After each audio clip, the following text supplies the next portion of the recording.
Olá, pessoal, sejam todos muito bem-vindos para mais um episódio do nosso podcast UTI Informe e Ação. Para formar e pôr em ação intensivistas de excelência, nós estamos aqui para um episódio novo. Eu sou a Débora, você pode me encontrar na @movimenta_UTI como fisioterapeuta intensivista. Olá pessoal, eu sou o Sancler Bernardes, também fisioterapeuta intensivista. Você pode me encontrar lá no Instagram, no @SanclerBernardes. E juntos você nos encontra aqui no podcast UTI Informe e Ação, seja no seu canal do YouTube ou então na sua plataforma de áudio preferida.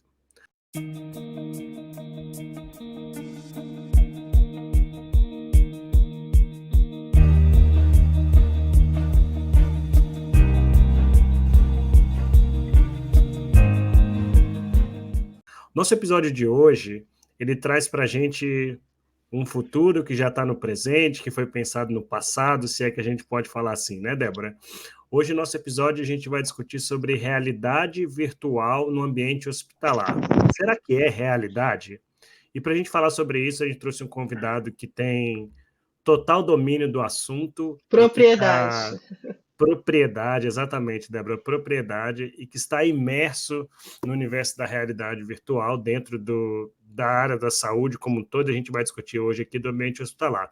Seja muito bem-vindo. A gente trouxe o Darlan Nitz. O Darlan é catarinense, mas que reside hoje no Paraná, né?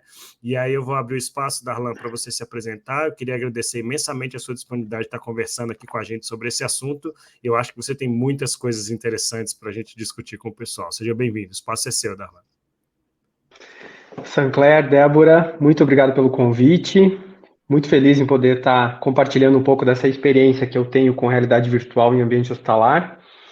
É muito importante isso. Acho que a gente precisa começar a falar mais da realidade virtual, porque de fato ela já é uma realidade no nosso dia a dia de reabilitação. E esse espaço aqui, com certeza, ajuda a capilarizar isso para outros profissionais da área da saúde, principalmente para a fisioterapia. Então, muito obrigado pelo convite, tá? Se você quiser falar um pouquinho, Darlan, de como é que você está inserido, aonde você está trabalhando, né? Como é o seu dia a dia aí, para as pessoas poderem associar o motivo de você estar aqui falando sobre a realidade virtual. Está bem. Bom, como você falou, eu sou catarinense, né? Eu sou nascido em Santa Catarina, fiz a minha faculdade em Santa Catarina e vim para Curitiba para fazer a minha residência em terapia intensiva faz 15 anos e eu acabei criando raízes aqui. Estou em Curitiba já faz 15 anos e trabalho em 2 hospitais aqui na cidade como fisioterapeuta. Tenho uma empresa que presta serviço para hospitais aqui da cidade. Em paralelo a isso, também existe uma carreira em paralelo de atendimentos a domicílio, uma carreira com aulas, lecionando aí, mas sendo fisioterapeuta na beira do leito mesmo, eu acabei saindo da beira do leito em outubro de 2021. Eu cheguei a trabalhar como plantonista rotina ainda durante a pandemia, e depois disso a empresa expandiu, a gente acabou assumindo mais hospitais, mais setores, e eu acabei partindo para a área da gestão. Então, hoje eu faço a gestão junto com mais três sócios aqui de uma empresa e coordeno dois serviços aqui com aproximadamente uns 50, 60 leitos de UTI e enfermaria aqui na cidade. Darlan, eu queria agradecer também, né, sua participação. Obrigada pelo seu tempo aqui com a gente. E eu queria começar essa conversa perguntando como que a realidade virtual entrou na sua vida, assim, você lembra qual foi a primeira vez que você usou, por que que você quis usar, o que que te motivou, como é que foi? Conta pra gente. Débora e Sancler, o meu primeiro contato com realidade virtual a realidade virtual imersiva do óculos, que todo mundo hoje conhece por conta de metaverso, né? Tá muito na moda as pessoas hoje pesquisarem, consumirem produtos e falar de metaverso. Foi há aproximadamente uns 8 anos atrás, quando eu fiz uma troca de celular na época, e aí de brinde vinha um óculos de realidade virtual, e eu me lembro muito bem que era importante para mim trocar de aparelho naquela época, mas me chamou a atenção o óculos de realidade virtual, e aí eu tinha um voucher digital para acompanhar um evento ao vivo com a realidade virtual. Eu lembro de ter colocado isso na minha agenda do telefone, e no dia que o evento estava ocorrendo, me lembrei, passou um tempo, mas eu vim para casa e coloquei o óculos aqui na sala da minha casa, e era um show do Coldplay ao vivo. Foi a minha primeira imersão virtual, de fato mesmo, nesse ambiente sintético, e foi incrível, porque eu estava em cima do palco, eu caminhava assim um pouco dentro de casa, e eu estava em cima do palco, o show realmente estava acontecendo, acompanhei por um certo tempo, mas extremamente entusiasmado com aquilo, eu saí, procurei no Google, que eu queria saber se aquilo era verdade, falei, não, isso aqui é gravação, não pode. Realmente o show estava acontecendo na época, era uma parceria com a empresa para que as pessoas que tinham esse óculos acompanhassem o show, e logo depois que eu usei, eu pensei, eu preciso levar isso para dentro da UTI. E eu conto essa história dessa forma porque a UTI continua sendo a minha grande paixão, tá? Acho que a segunda aí eu tenho alguma coisa em comum com o Sancler, que é o Flamengo. Descobri que o Sancler é flamenguista essa semana. Acima de tudo, por favor, acima de tudo. Muito bem. Mas a UTI é uma grande paixão na minha vida. Eu sempre procurei tentar trazer coisas novas. Sou entusiasta em ventilação mecânica, obviamente, muito de tentar inventar algumas coisas que possam, de fato, alterar e melhorar a experiência do paciente. Então, eu cheguei a trabalhar com realidade virtual não imersiva, que é o famoso o Kinect, que a gente conhece, né? Mas isso é uma realidade virtual não imersiva. Eu já trabalhava com isso antes de ter esse primeiro contato com a realidade virtual imersiva. E aí, depois de ter provado esse show, eu falei, eu preciso levar isso para a UTI para poder oferecer alguma experiência para os pacientes. Então, nesse momento, Débora e Sancler, eu não sabia direito o que eu ia encontrar com a realidade virtual, sendo que era apenas uma experiência para o paciente. Eu queria poder tirar ele daquele ambiente que, na minha ótica, é tão hostil, independentemente de ser um hospital público, ser um hospital privado, o ambiente de UTI, ele é um bunker, né? Ele é uma tortura, muitas vezes, para os pacientes que estão dentro da UTI, justamente porque é uma experiência muito sofrida, né? A gente conversa sobre isso diariamente, de como aquilo é difícil, e eu queria poder teletransportar esses pacientes para alguns lugares.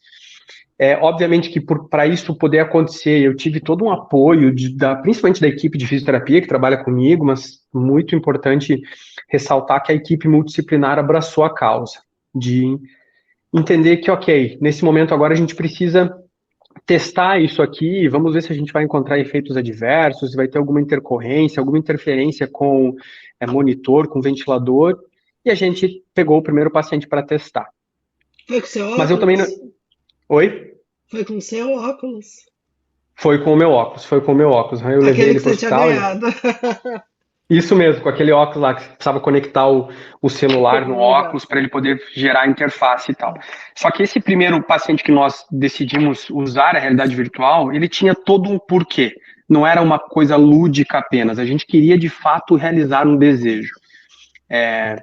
Essas informações que eu vou comentar sobre alguns pacientes aqui, todas elas têm termo de consentimento, livre e esclarecido para que eu possa divulgá-las, falar e contar os casos. Mas essa paciente, ela estava internada conosco por aproximadamente uns 5 a 6 meses, por uma doença degenerativa, um DVIC, ventilação mecânica, não conseguia ficar fora da máquina, enfim, movimento somente de cervical, e como a gente está em Curitiba, um dos desejos dela era ir para a praia. E aí, como é que você faz para levar uma pessoa para a praia aqui em Curitiba? Não tem, né? O litoral é longe, enfim, seria um trabalho gigantesco e provavelmente impossível da gente fazer. Aí falou, deixa eu testar essa realidade virtual com ela. E nós colocamos ela numa prancha ortostática, sob ventilação mecânica, e botamos ela para conhecer a praia de Copacabana, no Rio de Janeiro. Nesse momento, como eu disse, a equipe multidisciplinar estava junto conosco, e essa paciente tinha uma queixa, e vocês vão me ouvir falar bastante nesse episódio aqui dessa queixa, que eu tenho a impressão que às vezes ela é muito negligenciada dentro do hospital pelo fisioterapeuta, que é a dor. Ela sentia muita dor, ela precisava de opioides em bomba infusora com doses muito altas, e numa escala de 0 a 10 de dor, a dor dela era sempre 8, 9, 7, ela uma dor média para alta, né, porque ela relatava para a gente. E nós tentamos algumas outras medidas não farmacológicas para tentar reduzir essa percepção de dor dessa paciente associada à medicação, e nada dava certo. Mas no momento em que ela estava na prancha, inclusive esse vídeo está na minha página do Instagram, No momento em que ela está na prancha, 90 graus, ali a gente está empurrando ela com ventilação mecânica, ela está interagindo com o mundo da realidade virtual, foi decidido, então, desligar a medicação, desligar o opioide. E a gente ficou avaliando, minuto a minuto, qual era o nível de dor dessa paciente. E durante esse processo de atendimento, que levou, em média, 40 minutos, a dor dela era 0. Ela dizia que ela não tinha dor, que ela não sentia dor. Mas a gente estava mais empolgado ali com ela contando que ela estava, nossa, olha o Cristo Redentor, que linda calçada de Copacabana, isso, toda uma questão muito emotiva mesmo, Sancler. E quando a gente retorna ela para o leito, a gente continua fazendo a avaliação da dor dela, ela diz que a dor é menor, ela fica aproximadamente 40 minutos sem sentir nada de dor, e depois que a dor começa a voltar, ela volta numa intensidade muito menor, e ela precisa de 50% menos daquela medicação em bomba infusora que ela usava antes. Então foi o primeiro start aí do tipo, olha só, beleza, a gente oferece de fato uma experiência, a gente consegue realizar desejos dentro do hospital, mas aqui talvez nós descobrimos que é uma ferramenta não farmacológica, a realidade virtual para controle de dor em pacientes hospitalizados. Então esse foi o primeiro paciente que a gente teve contato com a realidade virtual dentro do hospital, e já foi assim um grande desafio e uma grande alegria poder pelo menos dar esse start. O que a gente consegue oferecer a mais com a realidade virtual para esses pacientes? E aí a gente foi caminhando de uma forma gradativa, Débora, tentando avaliar diferentes casos clínicos dos pacientes e testar a realidade virtual para dizer se ela é segura e também quais eram os efeitos terapêuticos que a gente conseguia oferecer para esses pacientes. E o nosso segundo case dentro do hospital foi num paciente com delírio hipoativo, tá? Sancler, esse vídeo você precisa assistir, tá? Ele tá lá na minha página do Instagram, você vai entender. Débora também, por favor, assista, porque ele tem todo uma especial para mim também. Um paciente com delírio hipoativo e... Darlan, tem um paciente aqui que o cara não consegue ajudar, não quer fazer nada, muito sonolento e tal, e ele é flamenguista, Darlan. Então vem aqui para você fazer alguma coisa com ele. E aí, nesse momento de ele é flamenguista e tal, por essa relação que eu gosto de futebol e um negócio bacana dentro do hospital, eu fui realmente ao leito desse paciente e a descoberta dele ser flamenguista, sendo que ele tinha um nível de consciência rebaixado, que ele estava um delírio hipoativo, ela foi feita porque dentro do hospital existe um trabalho chamado biografia do paciente, que na época da pandemia ficou muito famoso, né? As pessoas em outros lugares fazem esse trabalho, como o prontuário afetivo e alguns outros nomes aí, mas esse trabalho que a psicologia faz aqui dentro do Santa Cruz, do hospital, ele é muito bacana porque ele descreve um pouco da história daquele paciente, quem é aquele paciente, né? Coisas que ele gosta e principalmente coisas que ele não gosta. Isso é importante para nós, porque eu tenho a impressão de que a nossa profissão, ela precisa criar vínculo com os pacientes. E esse vínculo só se cria se você estiver ali de verdade, presente, disposto a ouvir, disposto a entender o que é importante para o seu paciente ou não. E quando eu li que o paciente, então, torcia para o Flamengo, eu coloquei ele para assistir um jogo do Flamengo da década de 80 em realidade virtual. E esse vídeo que eu publiquei, ele está editado, porque ele leva mais ou menos uns 30, 40 minutos e tal, então eu peguei as partes que fazem mais sentido, inclusive a parte que eu não estou chorando, porque eu me emocionei na hora, quando o paciente começou a comemorar os gols, a falar, peraí, mas eu lembro desse dia, eu lembro desse jogo, eu lembro disso, e eu consigo conversar com ele, a gente tira o óculos do rosto dele, eu começo a fazer algumas perguntas, e de fato foi uma experiência muito emocionante para nós, porque o paciente tinha, de fato, melhorado do nível de consciência. Essa é a expressão que eu usava na época, né? O paciente melhorou do nível de consciência e hoje um pouco mais amadurecido, pesquisando sobre os efeitos da realidade virtual, a gente consegue dizer que a gente conseguiu remodelar percepções cerebrais desse paciente, aí ajudar nessa questão do delírio, que é uma doença orgânica. E logo depois que isso terminou, a equipe toda estava na frente do box e falou, Darlan, olha, aqui acho que também é um local para a gente começar a pesquisar os efeitos da realidade virtual sobre pacientes com delírio hipoativo dentro da UTI. E principalmente, né, não sair colocando qualquer imagem. Eu falo sempre que a importância de saber o que o paciente gosta faz a diferença na escolha da imersão de realidade virtual, para você ser mais assertivo e para, de fato, pensar em memórias afetivas. E a biografia do paciente, na época, foi uma grande ferramenta aliada aí às nossas escolhas da realidade virtual. O nosso terceiro case, que envolve a questão de reabilitação, de fato, dentro da UTI, foi quando a gente colocou o paciente, né, o cicloergômetro ativo lá, que todo mundo tem, a famosa bicicletinha lá. Cara, os pacientes fazem quanto tempo de exercício dentro da UTI? Tem uma análise científica mostrando que deu 5 minutos em média. E se você for parar para pensar que no nosso dia de plantão realmente acontece isso, né? Eu posso falar por mim. Você coloca o paciente para pedalar, ele está olhando para a parede branca, ou a televisão que está ligado num canal que ele não quer nem saber, ou, enfim, o cara está preocupado com o barulho do leito do lado, alguém passando, preocupado com o resultado de exame que não vai. Então, a entrega daquele paciente, a performance de atividade física que a gente vai conseguir com ele, com certeza vai ser menor por conta de todo esse ambiente e tal. É por isso que as médias do tempo de atividade física são tão baixas dentro da UTI, por cinesiofobia e vários outros fatores também. Mas nesse caso, a gente colocou esse paciente para pedalar com o cicloergômetro e eu falei para ele que ele deveria parar a atividade física quando ele sentisse dor, algum tipo de desconforto, ou que simplesmente ele quisesse parar, que ele não quisesse mais fazer atividade física, ele apertou um botãozinho lá e nós cronometramos isso, avaliando a estabilidade hemodinâmica e tal, mas o principal era tempo para mim, tempo de atividade física. E foi 11 minutos. Para mim foi até um tempo adequado. Mas no dia seguinte a gente comparou esse paciente com ele mesmo. E a gente colocou ele para fazer o mesmo exercício, só que em Londres, pedalando em Londres. E pedimos para ele parar a atividade física justamente quando ele quisesse, sentisse dor, falta de ar. E nós nos surpreendemos com o aumento do tempo de atividade física de 300%. O paciente fez 3 vezes mais tempo de exercício físico porque estava imerso no mundo sintético, estava pedalando em Londres. Então esses foram os 3 cases de sucesso que despertaram em nós, pelo menos, a curiosidade de começar a pesquisar os efeitos da realidade virtual dentro do ambiente de UTI e tentar verificar quais são os efeitos terapêuticos que essa ferramenta não farmacológica nos entrega para esse perfil de paciente.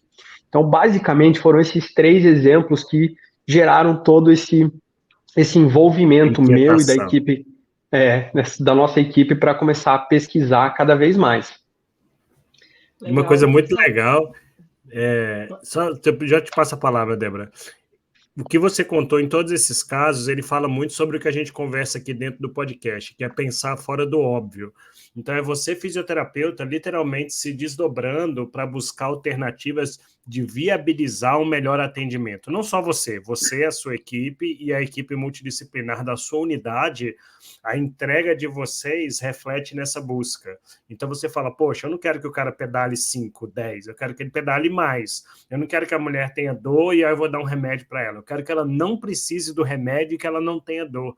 Então, são casos clássicos de que pensar fora da caixa leva a gente a, pelo menos, alternativas. E é muito legal que eu percebo você contando a história, que foram alternativas para viabilizar um bom atendimento. Não é uma coisa também que tem hoje em dia, que é a realidade virtual ela é melhor do que tudo, eu só uso ela e ponto final. Não é bem por aí. São alternativas, é uma terapia adjuvante a um propósito que você tinha, né? Vai totalmente de acordo com o que a gente fala aqui de pensar fora da caixa. Diga, Débora. Não, eu ia comentar que aqui eu não tenho a imersiva, né? Não tenho isso na UTI ainda, pelo menos. Mas a não imersiva eu uso muito, né?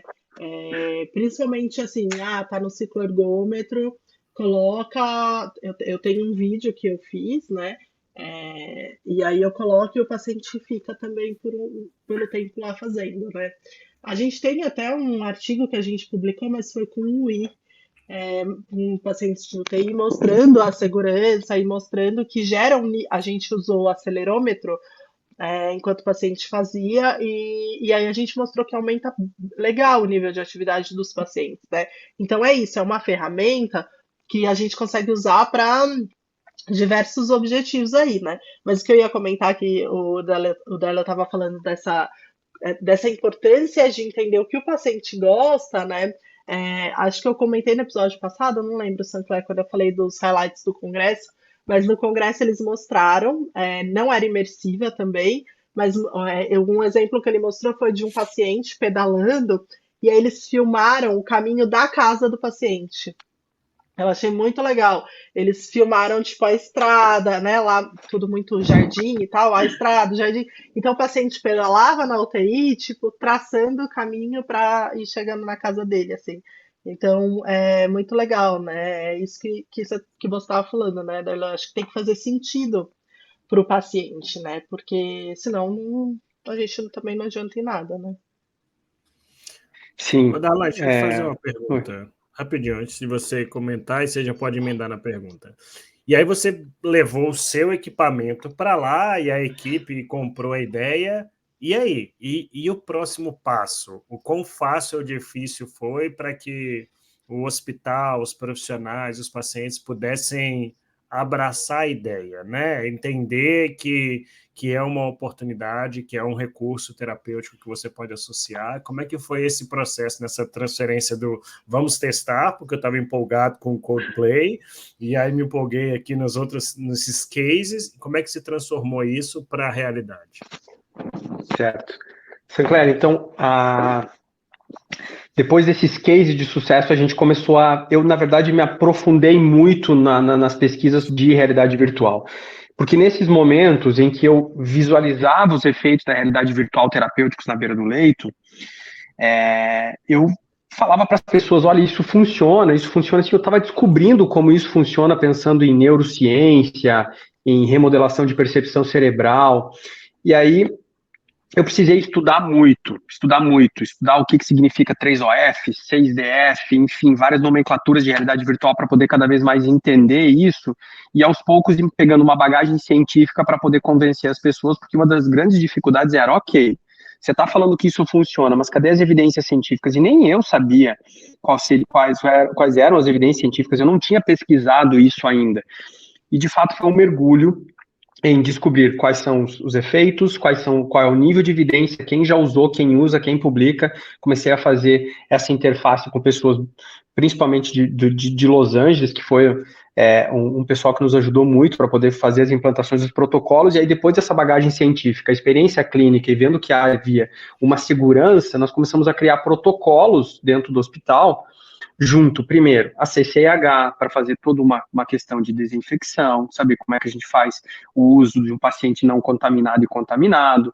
Escrevemos junto com a parte da engenharia clínica a questão de interferências. Fizemos protocolos junto às equipes multidisciplinares para em qual momento acionar o fisioterapeuta para fazer isso, e isso era muito embrionário, mas foi amadurecendo cada vez mais, até que a gente pode dizer hoje que acho que nós temos hoje um serviço que prescreve de forma ética, de forma responsável, a realidade virtual como uma ferramenta não farmacológica na fisioterapia. E eu quero aproveitar e comentar contigo que vai muito ao encontro do que você acabou de falar, é que, ok, você está falando que a realidade virtual funciona para tudo isso, gente, não é a poção mágica do índio. Ela é exatamente isso que o Sinclair acabou de falar. Ela é uma ferramenta para que possa me auxiliar a reduzir um sintoma de um paciente e depois disso que eu extraia uma performance de reabilitação dele. Não adianta de nada eu tirar a dor daquele paciente e eu não conseguir, por exemplo, melhorar uma distância de deambulação, melhorar uma atividade física, conseguir tirar ele do leito, conseguir fazer um treino de equilíbrio, por exemplo. Então, ela é uma ferramenta que me auxilia. Hoje eu uso a realidade virtual, ok, atingi o meu objetivo, que era reduzir a dor, então o que eu colhi como performance de reabilitação pós o uso dessa terapia? Então, é isso que eu acho tão bacana, eu gostei muito da sua frase, Sinclair, que é exatamente esse, talvez seja o pulo do gato. Não é colocar um óculos, não é sair por aí fazendo joguinho, isso eu escutei por muito tempo. Ah, lá vem o cara que quer fazer joguinho. Não, eu quero resolver um problema para depois eu extrair uma... em casa, né? Aqui é outra coisa. Isso. E eu tenho, depois disso eu vou colher benefícios de maior performance do meu paciente durante um processo de reabilitação. Então tudo isso começou a fazer sentido para nós, e aí eu acho também que as pessoas começaram a acreditar muito nos efeitos, porque a gente precisa muito das evidências científicas, nós precisamos muito de pesquisas, de muitas análises, estudos, meta-análises, etc. Mas tem uma coisa que me encanta, como eu disse, até 2019 eu era plantonista rotina, que são evidências do mundo real. Então a equipe vendo a gente trabalhar, acompanhando um caso clínico, vendo que aquela ferramenta ajudou, que depois disso o fisioterapeuta conseguiu evoluir o seu protocolo de reabilitação, evoluir a sua meta terapêutica, as pessoas começaram a dar muito mais valor para aquilo como, de fato, uma ferramenta que a fisioterapia usa dentro da UTI para auxiliar nos tratamentos. Mas no início da nossa conversa eu comentei, e eu acho que a gente tem a fisioterapia em UTI, né, sempre foi muito, ou talvez até hoje seja muito, se a gente pensar de uma forma mais capilarizada no nosso país, aí ventilação mecânica. Eu sou um entusiasta de tecnologia, mas também sou um entusiasta de ventilação mecânica. Mas eu gosto muito de uma frase de um dos grandes amigos que eu tenho, que é o Paulo Eugênio, que ele fala: e aí, Darlan, quem cuida do músculo dentro da UTI? Eu acho que falta um pouco disso no fisioterapeuta, né? Quem cuida do músculo? A gente precisa de estratégias para reabilitar a parte funcional e tal, mas eu gosto da pergunta também: quem cuida da dor? Somente o time de dor? Cadê o fisioterapeuta com intervenções não farmacológicas, com neuromodulação periférica elétrica, com a realidade virtual, que hoje a gente pode dizer que ela faz parte de uma neuromodulação, ela faz parte do suporte neuromuscular avançado, porque eu consigo neuromodular nervo óptico, e a dor normalmente não é uma informação que se repassa durante as passagens de plantão.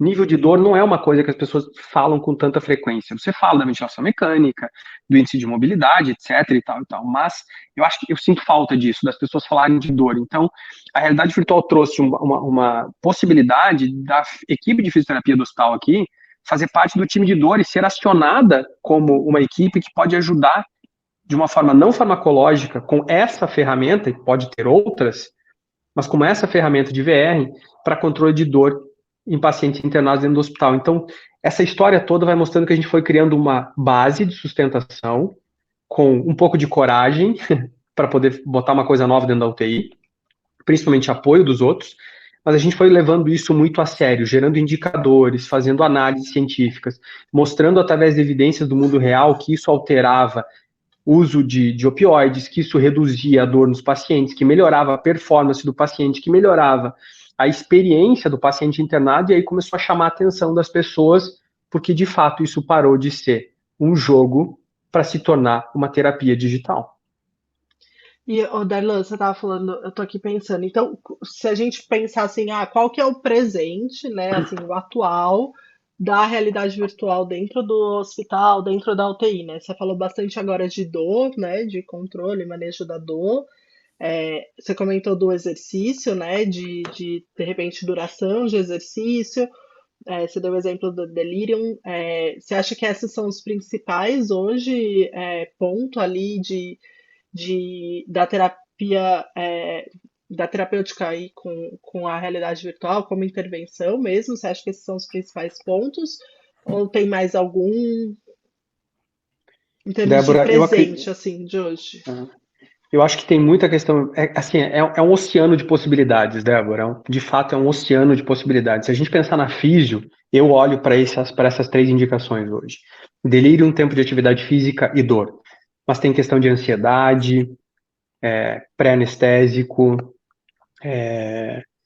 parte de enfermagem com relação à troca de curativo. Então, acho que tem muita coisa, mas o presente hoje da UTI, tá, na área da fisioterapia, que são os locais onde eu já fui falar, comentar sobre isso, implementar o serviço de realidade virtual em reabilitação, é focado em delírio, tempo de atividade física e controle de dor. A gente já chegou a avaliar a sincronia e ventilação mecânica, foi muito legal, mas eu acho que elas acabam todas indo para uma explicação de remodelação de percepção cerebral, que entra muito na questão do delírio também. Então, acho que as possibilidades terapêuticas são imensas, mas como protocolos organizados com avaliação, com indicador, com acompanhamento, sejam esses três que eu comentei, principalmente por terem sido os três cases de sucesso lá atrás.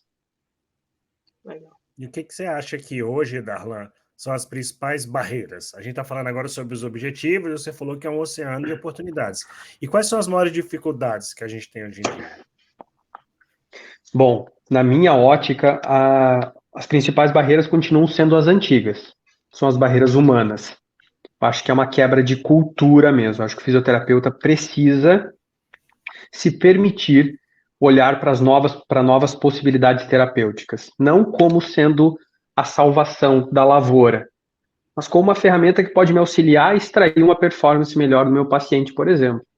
Então, acho que essa mudança de cultura E por isso eu fico tão feliz em poder participar de um programa com amigos como vocês, porque a gente consegue mudar isso pluralizando de uma forma com esse novo ecossistema da fisioterapia que a gente está criando, aproximando Sancler, a Débora, do Darlan, de um outro colega, e isso tudo vai fazendo com que as coisas talvez alterem essa cultura de fisioterapia e quebre essas barreiras humanas que a gente tem.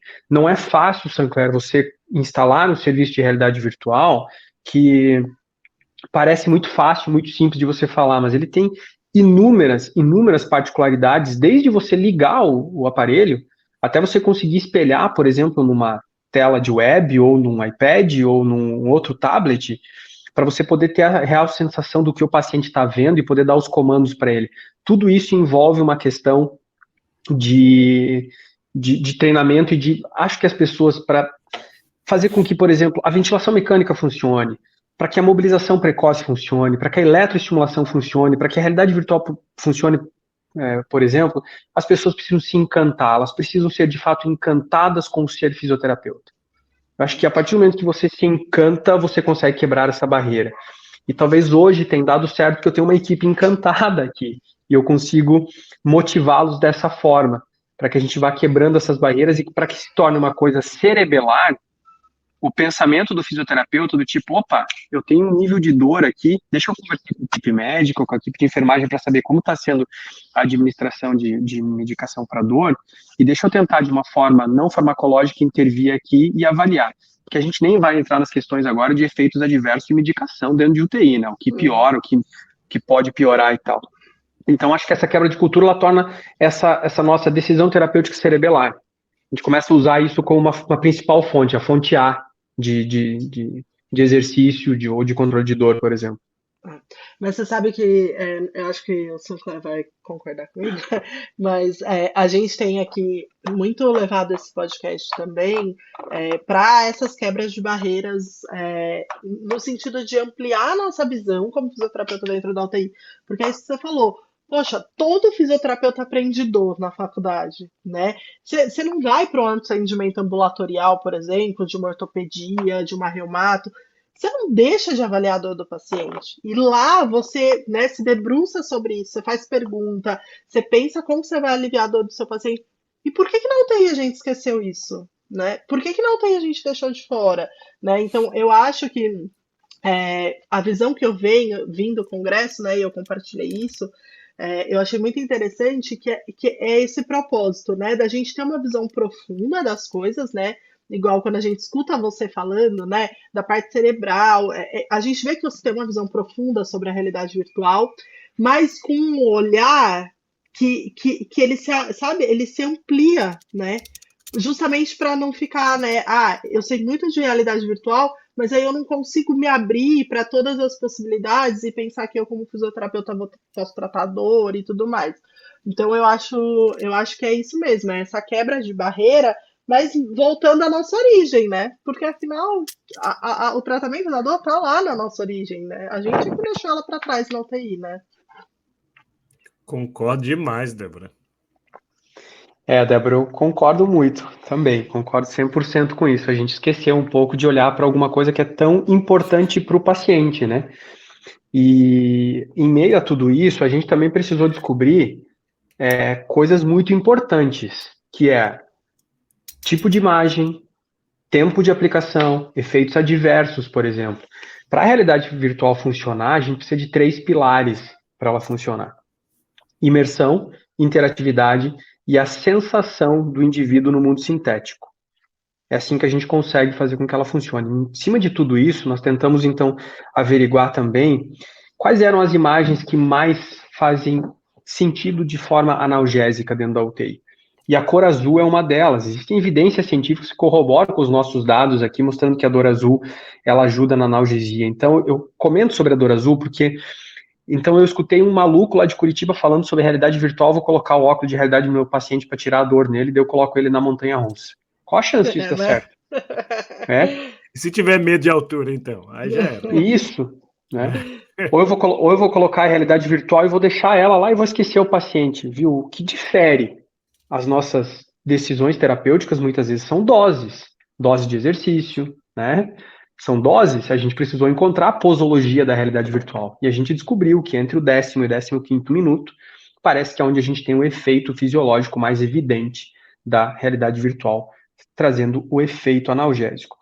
Nesses 15 anos que eu trabalho à beira do leito, como fisioterapeuta, eu não conheço uma medicação que cause um efeito analgésico tão rápido quanto a realidade virtual. Hoje eu posso afirmar que a gente tem dados suficientes e evidências científicas maduras e suficientes, pelo menos para a gente dizer que é uma excelente escolha, se óbvio for prescrita de forma responsável, para controle de dor em pacientes internados, pacientes em ambulatório, pacientes em casa e tal, porque ela tem um efeito de distração, uma remodelação de percepção cerebral, e a gente pode dizer também que a realidade virtual ela serve como um catalisador.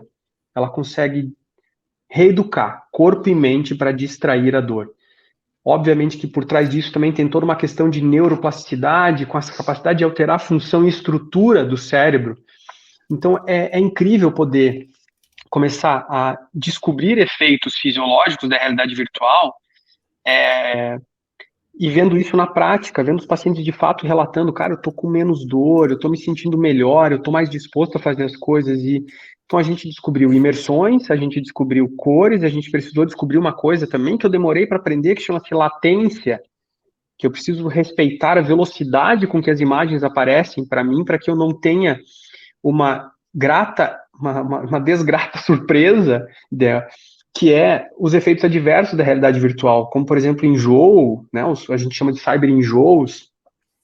Isso envolve tempo, isso envolve a qualidade de imagem, isso envolve a latência, que é a velocidade com que isso é entregue para o paciente, para que depois disso eu possa dizer que a realidade virtual é como uma seringa. Só que o que funciona não é a realidade virtual. O que funciona não é a seringa. Funciona o que tem dentro da seringa e qual a especificidade que aquele remédio vai atingir. O óculos de realidade virtual é apenas um headset, é um dispositivo. O que diferencia a realidade virtual de um jogo para uma terapia digital é o software, é a latência, a qualidade de imagem, a posologia, a prescrição, o saber para que você está usando. Aí a gente começa a olhar para um mundo diferente e aí a gente começa a mostrar para uma equipe multidisciplinar também que aquilo de fato faz parte do arsenal de ferramentas que o fisioterapeuta tem para o tratamento dentro do hospital. Então, nós passamos por todas essas etapas para hoje poder ter um raciocínio meio lógico, mas entendendo com toda a simplicidade possível de dizer que isso é super embrionário, que é novo. A Débora teve contato agora no evento que ela foi, mas apesar de nós termos evidências científicas desde 2000, de a gente ter relatos de realidade virtual desde 1989, pode ter datas anteriores aí, mas ainda é muito embrionário. Por quê? Porque a gente acaba esbarrando em barreiras humanas, né? Aquela famosa frase, mas eu sempre fiz assim, por que eu vou fazer diferente disso? Você sabe que no evento, eu achei, ele era bem engraçado, assim, o palestrante, né? Ele fazia várias piadas, assim, eu até pus no Instagram, que uma das piadas, assim, uma das gracinhas que ele fez foi que ele pegou o bundle A, B, C, D, E, F e aí ele pôs o G como game, né? No sentido de realidade virtual, seja imersiva ou não, né? Mas falando que, tipo, agora isso vai fazer parte dos cuidados básicos do paciente na UTI. Mas faz todo sentido, né, Darlan? Porque você estava até agora colocando toda essa questão, né, da dor e tudo mais, se a gente pensar, a dor é uma das coisas que mais leva a estresse pós-traumático, né, a diversas questões que estão associadas à síndrome pós-terapia intensiva, né, e que vai fazer o paciente sofrer lá depois, né, então eu lembrei que ele colocou lá o G como um componente essencial do bundle de cuidados, né. Sabe o que eu queria perguntar? Que daqui a pouco a gente já vai caminhar para o fim. A gente queria que você falasse um pouco também da empresa, né, que você tem, dessa parte mais empreendedora, enfim. Certo. Adorei o G no bundle aí, hein? Muito boa ideia, muito boa. Débora, então, quando eu comecei a divulgar um pouco sobre a realidade virtual nas minhas redes sociais, fui chamado para alguns congressos, etc., para levar alguns dados, eu acho que não faz sentido nenhum eu não compartilhar o que a gente tem descoberto como equipe aqui. Porque o que nos move também a essas coisas é um grande propósito que eu tenho, que é levar a realidade virtual para todos os leitos do hospital público e privado do país. E eu preciso fazer isso. Acho que as pessoas precisam se teletransportar, elas precisam provar aquela experiência do tipo, eu não estou mais aqui dentro. É muito legal. Então eu tenho esse propósito. Com isso, eu comecei a divulgar em rede social, comecei a sempre ser muito solícito a poder ensinar as pessoas um pouquinho que eu sabia, um pouquinho da experiência que eu tinha e tal, para que as pessoas fizessem esse uso da terapia. Só que, como eu disse, ela precisou passar por muito tempo para deixar ela muito robusta, com uma base muito sustentável. E quando eu simplesmente respondia perguntas do tipo, qual óculos eu compro, qual aplicativo eu uso, o que eu faço, eu acabei me frustrando, porque eu cheguei a conversar com inúmeras pessoas e depois 2 a 3 meses, e aí, como é que está o seu trabalho com a realidade virtual? Poxa, virou mais uma esteira, aquela de casa que a gente compra que vira um cabide? Pô, tá lá num cantinho parado, não quero mais, tá lá junto com o nosso UI, por exemplo, a gente não tá mais usando, e eu não quero isso, porque o que me move é o propósito. Por isso eu acabei tentando tornar isso um pouco mais profissional, e aí eu tive a sorte de, num evento de tecnologia em Porto Alegre, conheci 2 pessoas, a Leilane e o Marcelo, que hoje são meus sócios dentro da Movisio. O Marcelo é desenvolvedor de cenário em realidade virtual, e a Leilane é fisioterapeuta, mas trabalha na área de educação, então me ajudou muito a criar uma metodologia de ensino, para que nós, então, tivéssemos um método, para que as pessoas entendessem o nosso passado, o presente e o futuro, como tá, como funciona a realidade virtual, o que eu posso extrair do perfil de paciente que eu tenho lá no Rio Grande do Norte, diferente do perfil do paciente que a Débora tem no hospital em São Paulo. Então a gente tentou criar vários modelos, né, e uma metodologia única para isso, para poder habilitar as pessoas, entendendo que elas não iam colocar um óculos no paciente, não, elas iam conseguir coletar dados, isso tem isso tem influência no NPS de um hospital, isso tem influência diretamente no uso de opioides, isso tem influência diretamente no índice de mobilidade, no índice de funcionalidade e principalmente no desfecho clínico funcional desse paciente.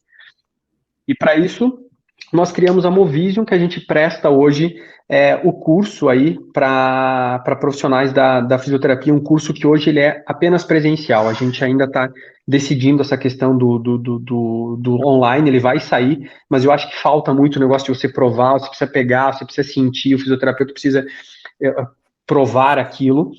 E, ao mesmo tempo, a gente começou a desenvolver e deve ficar pronto essa plataforma até a primeira dezena do próximo mês, que é uma plataforma de tomada de decisão, porque a gente precisa potencializar o tempo de aplicação da realidade virtual, que a gente sabe que o TI é corrido, que eu tenho outras coisas, tem burocracia, tem visita multi, por exemplo, tal. Então a nossa decisão foi criarmos uma plataforma web e mobile para que direcione, ou pelo menos oriente o fisioterapeuta a que ele decida então qual é o efeito que eu quero, se é dor, delírio no tempo de atividade física, braço ou perna, que eu use escalas de avaliação para isso, e que através da inteligência artificial você seja direcionado para uma imersão virtual já validada, no mínimo cientificamente. Eu tenho lá, então, o tempo de aplicação, a dosagem, a posologia amarrada, eu tenho índices de efeitos adversos, que depende da tua resposta, ele vai dizer, olha, eu sugiro que você não use aqui, porque você pode aumentar o cyberenjoo, você pode desenvolver cyberenjoo nesse paciente. E, por fim, eu reavalio essas escalas, se for para dor, de tempo de atividade física, de variabilidade de frequência cardíaca, por exemplo, e no final, além de eu ter essa decisão mais rápida, essa tomada de decisão mais rápida, eu tenho um acompanhamento em tempo real desses indicadores. Para um futuro bem próximo, que eu, assim, desejo que nós tenhamos as nossas próprias imersões virtuais, mas aí é um mundo um pouquinho diferente, aí existe toda uma questão de, não é fácil criar o teu próprio ambiente virtual, a velocidade em que as coisas hoje aparecem no mundo de realidade virtual são muito rápidas, tá? Eu estou falando aí de 17 mil apps e softwares de realidade virtual em saúde. Então tem muita coisa saindo, mas a gente esbarra em língua, a gente esbarra em perfil de paciente, então a gente quer ter a nossa própria imersão virtual voltada para esses fins terapêuticos. Então a Movision funciona assim, hoje ela oferece um curso de capacitação, ela em breve estará com a disponibilidade dessa plataforma para tomar de decisão, e no futuro próximo que assim seja, nós tenhamos as nossas próprias imersões virtuais para poder customizar, por exemplo, para o Hospital do St. Clair, para os pacientes da Débora, ou de qualquer outro hospital que a gente tem aí. Então, de uma forma resumida, essa é a história da realidade virtual. Teriam várias outras coisas para falar, tem outras maluquices que que eu já fiz e descobri que faz todo sentido, como, por exemplo, associar a realidade virtual e eletroestimulação junto com o Paulo Eugênio. Gente, isso é fantástico. É fantástico, os efeitos são magníficos. A gente vai estar publicando aí um estudo de caso de um paciente de Guillain-Barré, que foi incrível, que a gente conseguiu evidenciar de contração com o uso da realidade virtual, e o paciente falou, não, eu prefiro fazer com a VR, porque é mais confortável, eu tolero mais, tolero isso. Estimulação de nervo vago e realidade virtual, pensando em tratar esse meu paciente de uma forma muito mais sistêmica, pensando em deixá-lo mais parasimpático. Então, como eu disse, é um mundo de possibilidades. Débora, que eu sei que adora pesquisa, Sancler, que também adora pesquisa, eu acho que eu deixo pelo menos algumas pulguinhas atrás da orelha de vocês aí, para vocês pensarem, poxa, e se isso? E se... Acho que a gente tem que pensar fora da caixa, como sempre, com responsabilidade, com ética profissional, mas o nosso trabalho dentro da UTI ele não se limita no que a gente acha que só faz, que é mexer o pezinho, que é fazer padrão ventilatório. Eu não estou criticando isso, eu só estou dizendo que nós somos muito mais do que isso. Nós, como fisioterapeutas, nós não temos somente uma responsabilidade de tirar a dor, ou de desmamar o paciente, ou de colocar ele para sentar.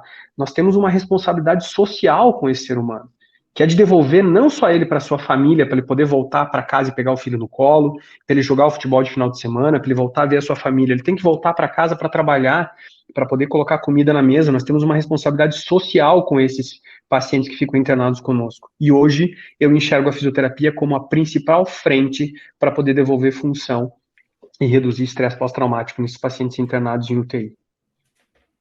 Excelente. Você quer falar alguma coisa, Sancler? Senão eu quero falar uma coisa ainda. Fala uma coisa, depois eu vou. Porque eu ia fazer um fechamento, mas pode falar. Não, então espera, calma, me dá 5 minutos. Não, é porque eu, né, como eu estava te falando, a gente, né, eu, Sancler, a gente trabalha muito direto também com a graduação, né? E toda vez que tem algum tema assim, né, Sancler, a gente acaba sempre pensando e comentando isso, né, de que os alunos de graduação eles não podem ficar de fora disso, né? Porque até hoje eu tive uma conversa com uma pessoa sobre isso, né? Às vezes a gente tá muito assim, isso é para graduação, isso é para pós, isso é para profissional que já está atuando, né? Mas quando a gente fala de coisas que são quebras de barreira, né? Que a gente quer mudar mesmo, né? Uma visão, uma perspectiva. Eu acho que a gente perde muito quando a gente direciona isso só para quem já está lá, sabe, na assistência, né? Então, você falando, eu fico pensando assim, né? Isso tem que ser introduzido na graduação, né? Porque é isso, a gente ensina tanta coisa na graduação que talvez não vá servir para nada. Quando o mundo está super atual, as coisas super se atualizando, né? Portas abertíssimas aí, né? A gente tem falado muito disso aqui também, né, Sancler? E é muito legal ver o Darlan falando da própria experiência, né? Na empresa dele tem ele como físio, tem uma moça de tecnologia, né? Não lembro exatamente a Lailane, né? Que é a Leilane e o Marcelo. A Leilane é físio e o Marcelo é designer. Designer, né? Então, a gente tem falado muito isso aqui também, a gente falou num outro podcast, essa interação, né, entre profissionais diferentes gerando alguma coisa positiva para o paciente, né? Então, não sei, eu queria... O que você pensa sobre isso, Darlan? Mas eu já fico, assim, com vontade de, tipo, puta, tem que pôr na aula da graduação lá né, na tem que fazer parte do plano pedagógico, né? Do programa pedagógico. Tudo que é novo e que a gente tem visto com resultado tem que ser inserido, porque esses alunos em formação, eles são o futuro da profissão, né? Então, se a gente não começar a trabalhar isso agora, talvez eles vão estar daqui a 10 anos reclamando das mesmas coisas que nós reclamamos há 10 anos atrás, há 20 anos atrás. A gente precisa mudar isso. Eu acho que colocar isso na graduação seria fantástico. Com uma ferramenta não farmacológica para dor, por exemplo, a gente aprende dor, mas acho que é tão falho isso. Posso falar por mim, né? Acho que a gente não dá tanto valor para isso. E pensar na realidade virtual como uma ferramenta terapêutica, Débora, é muito legal, mas também a gente pode pensar nela como uma ferramenta educacional. Hoje, com softwares que você consegue simular casos clínicos, ultrassom, cinesiológico, aulas de anatomia. Então, poxa, é uma ferramenta que vem para somar demais. Eu acho que a gente espera muito das ferramentas tecnológicas que estão vindo, A gente só precisa saber capturar o melhor delas e fazer com que a gente una o melhor da máquina com o melhor do humano, e aí sim a gente consegue gerar resultados bem importantes com isso. A Débora falou uma vez no episódio aqui, acho que foi até com o Paulo Eugênio, a gente fez um episódio com o Paulo Eugênio aqui também, que a gente Eu tem que assisti, botar óbvio. isso para os alunos, a gente tem que botar isso para os alunos, mas tem que pensar que o aluno e o professor, ele precisa ter domínio.